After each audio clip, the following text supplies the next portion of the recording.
Hoy nos embarcamos en un viaje a las mentes de algunos de los economistas más influyentes de la historia. Pero ojo, no lo vamos a hacer de cualquier forma. Vamos a tener un guía de excepción, uno muy particular, Joseph Schumpeter.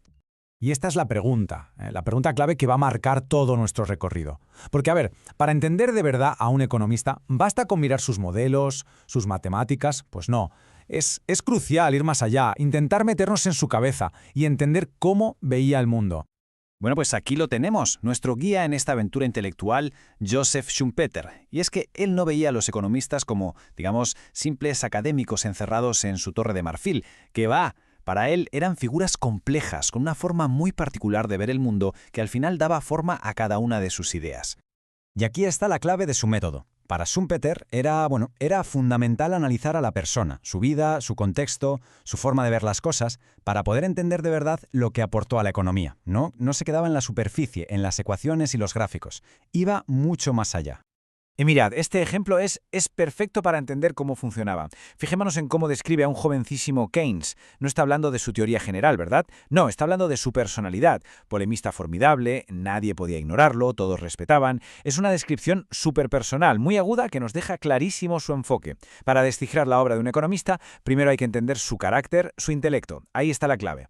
Vale, y ahora vamos a meternos con la herramienta central de Schumpeter, el concepto clave que él usaba para desmontar y entender a cualquier gran pensador económico. Aquí está, la visión. Y esta es una idea potentísima de verdad. Pensémoslo así. Antes de cualquier teoría, de cualquier modelo matemático, existe una percepción, casi una intuición sobre cómo funciona el mundo. Es una especie de visión previa a todo análisis que acaba moldeando sí o sí todas las teorías que vienen después. Para que quede todavía más claro, vamos a ponerlas frente a frente, la visión y la técnica. La visión es la foto completa, la intuición, la cosmovisión, y la técnica pues son las herramientas, los modelos, el aparato formal que se usa para analizar esa realidad. Lo que defendía Schumpeter, y esto es clave, es que la visión siempre va primero. La técnica se crea después, para justificar o para dar forma a esa visión inicial. Muy bien, ¿y cómo se come todo esto en la práctica? Pues vamos a verlo con un caso de estudio de los buenos. A ver cómo Schumpeter aplica este método a uno de los pensadores más polémicos de la historia, Karl Marx. Ojo a la frase, ¿eh?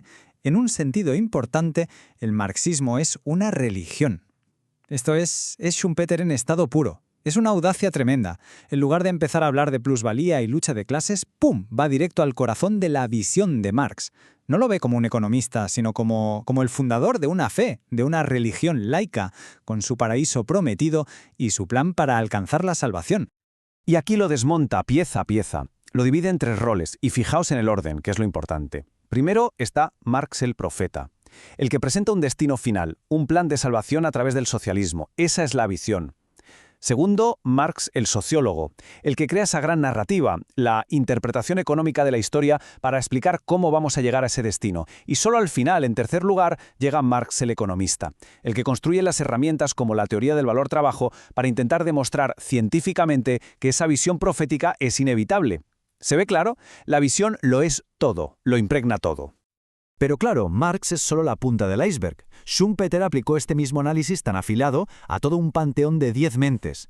Mentes brillantes, sí, pero también imperfectas, fascinantes, que al final son las que pusieron los cimientos de la economía moderna.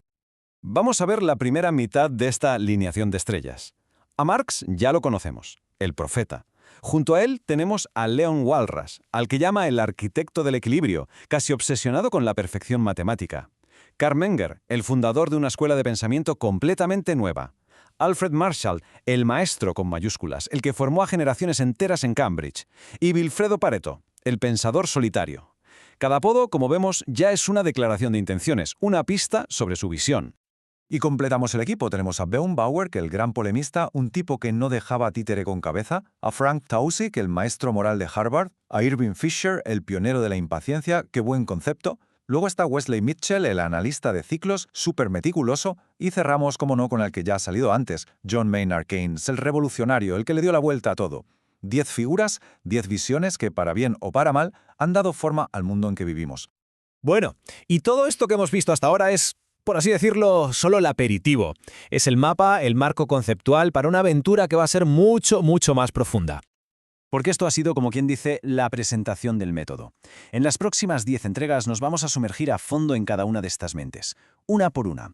Vamos a usar las gafas de Schumpeter, su mirada crítica, para entender no solo qué pensaban, que ya es interesante, sino, y esto es lo más importante, por qué lo pensaban. Y cerramos con la gran pregunta, la que va a guiar toda la serie. ¿Quiénes fueron los que de verdad construyeron el mundo económico en el que vivimos? ¿Y lo hicieron bien? ¿Acertaron? Al explorar sus visiones, podremos empezar a formarnos una opinión sobre el legado de estos gigantes. La respuesta, o al menos el camino hacia ella, la buscaremos en las próximas entregas.